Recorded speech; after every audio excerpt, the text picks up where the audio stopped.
Magandang araw muli mga giliw kong mga mag-aaral. Ang ating paksa ngayon ay tungkol sa nilalaman ng Araling Panlipunan, Page 1045. Maghanda ng lapis at papel para sa ating pagsasanay. Tara, simulan na natin. Tanuto. Salungguhitan ang tamang sagot o isulat sa iyong papel. Ang sagot. Pagsasanay bilang isa. Ang kagitingan, kagalingan, kasamahan ay pinahahalagahan ng bawat Pilipino para sa kanilang kalayaan. Bago natin sagutin, ating balik-aralin ang mga mahahalagang salita na ginamit. Isa na rito ay ang salitang kagitingan. Ito ay isang panggalan o noun sa English.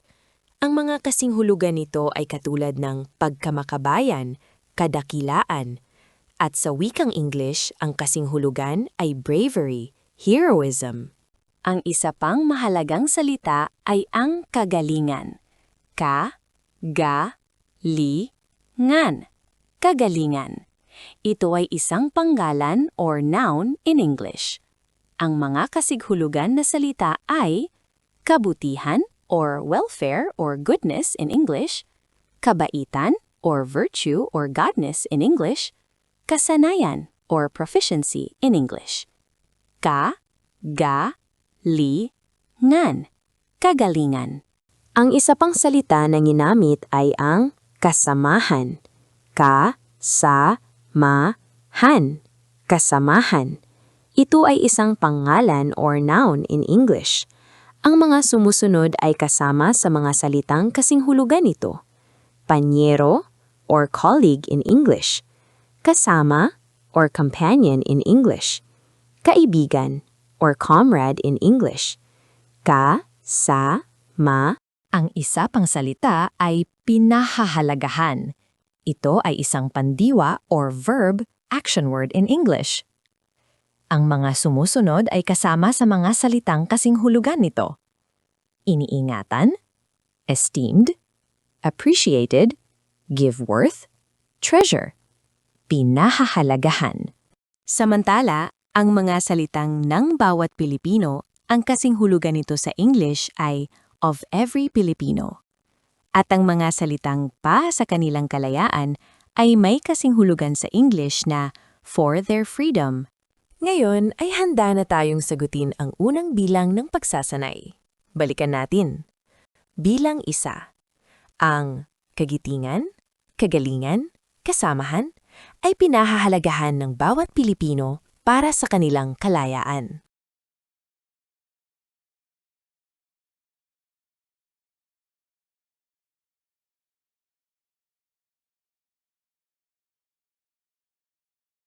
Tama, ang kagitingan ay pinahahalagahan ng bawat Pilipino para sa kanilang kalayaan. Bilang dalawa.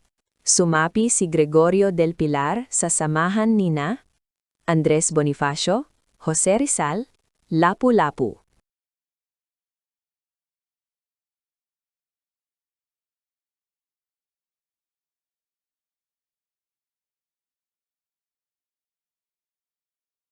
Tama, sumapi si Gregorio del Pilar sa samahan nina Andres Bonifacio. Bilang tatlo. Ang matapang na pinuno ng Manila, Makati, Mactan ay si Lapu-Lapu.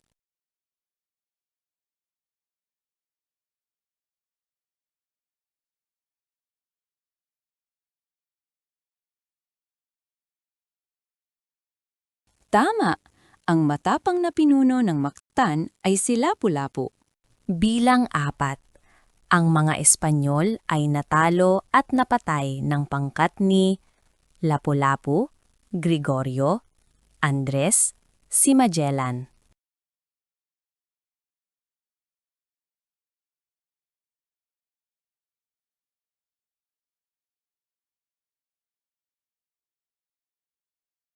Tama! Ang mga Espanyol ay natalo at napatay ng pangkat ni Lapu-Lapu, si Magellan. Bilang lima. Si Gregorio del Pilar ay pamangkin ni Marcelo, Maria, Mario, H. del Pilar.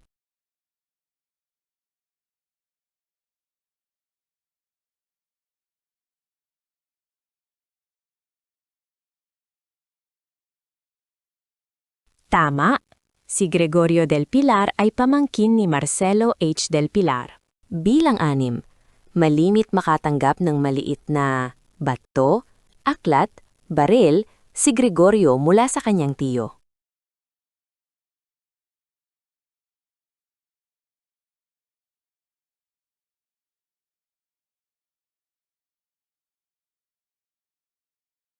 Tama, malimit makatanggap ng maliit na aklat si Gregorio mula sa kanyang tiyo.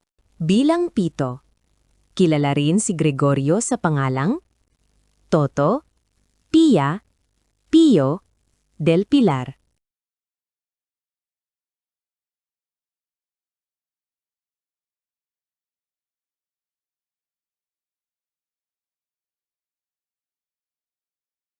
Tama, kilala rin si Gregorio sa pangalang Pio del Pilar.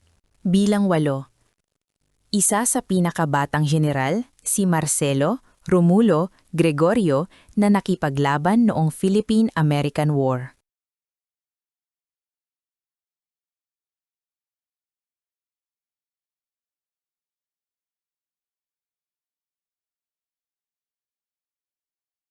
Tama, isa sa pinakabatang general si Gregorio na nakipaglaban noong Philippine-American War.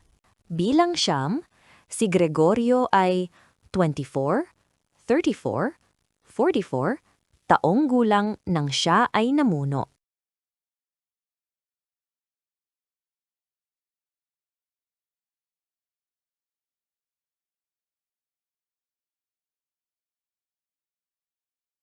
Tama, si Gregorio ay 24 o 24 na taong gulang nang siya ay namuno.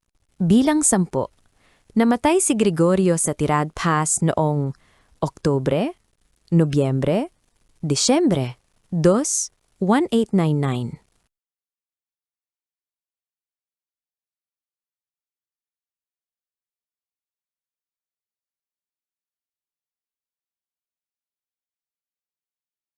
Tama, namatay si Gregorio sa Tirad Pass noong Disyembre 2, 1899. Bilang 11, si Carlos P. Romulo ay isang kilalang estadista, manikurista, botanista.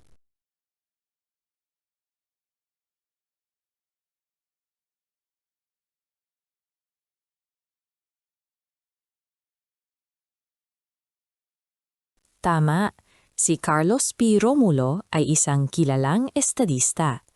Ang isang estadista means statesman or stateswoman, referring to a respected, skilled, and experienced political leader known for good judgment in state affairs.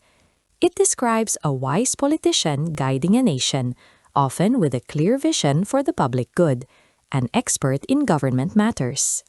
Bilang 12, si Carlos P. Romulo ang kauna-unahang Asyano na nagwagi ng Blitz, Pulitzer, or Pulitzer Prize noong taong 1942.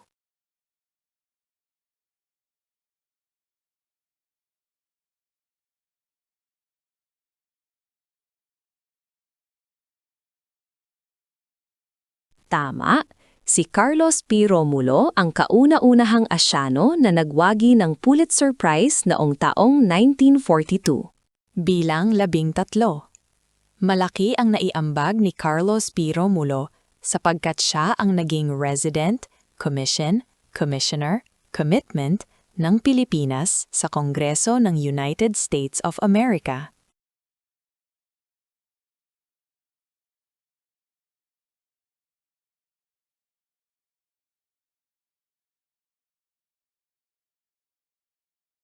Tama, malaki ang naiambag ni Carlos P. Romulo sapagkat siya ang naging Resident Commissioner ng Pilipinas sa Kongreso ng United States of America. Bilang 14, noong taong 1946, itinatag ang United States, Soviet Union, United Nations, kung saan naging kinatawan si Romulo niyang Pilipinas.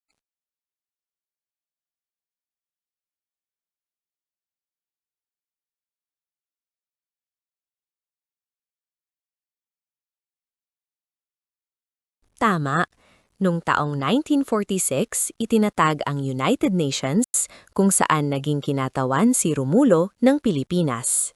Bilang 15, napatay si Gregorio ni Major Bill Bell na pinuno ng hukbong Amerikano.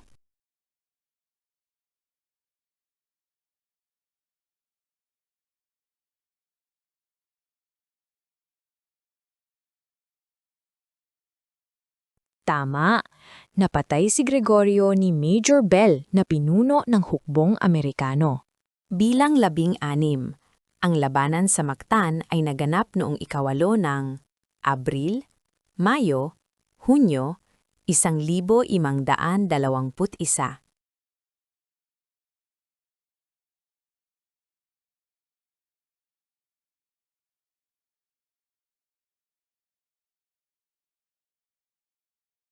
Tama! Ang labanan sa Mactan ay naganap noong 8 Abril taong 1521. Bilang 17. Ang Quingwa ay mas kilala mayon bilang Plaridel, Pilardel, Paridel, Bulacan.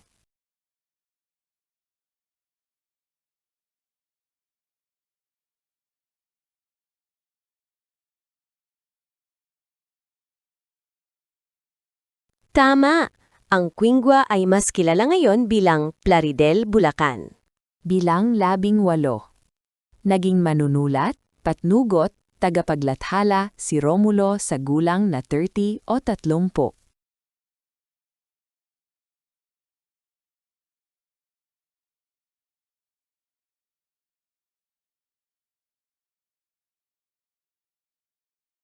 Tama! Naging tagapaglathala si Romulo sa gulang o edad na 30 o 30. Bilang 12. Si Carlos P. Romulo ang kauna-unahang Asyano na nagwagi ng Pulitzer Prize noong taong 1942.